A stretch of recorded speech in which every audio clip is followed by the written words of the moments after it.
নিশ্চিত পক্ষে জনগণের পক্ষে নিরাপত্তা নিশ্চিত করা। বিপ্লবীদের নিরাপত্তা নিশ্চিত করতে হবে। শহীদ পরিবার, আহত পরিবার সবাই রাষ্ট্রীয় সম্মান দিতে হবে সবাইকে।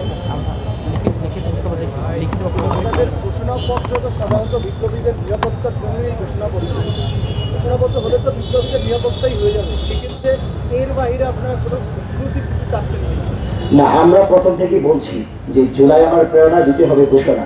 এখন প্রশ্ন আসছে ঘোষণা কি হবে? আমরা বলছি ঘোষণা তাই হবে যেটা জুলাইয়ের পালসকে ধারণ করে, যেটা জনগণের আকাঙ্ক্ষার পূর্ণ প্রতিফলন ঘটায়, জুলাই বিপ্লবীদের নিরাপত্তা নিশ্চিত করে।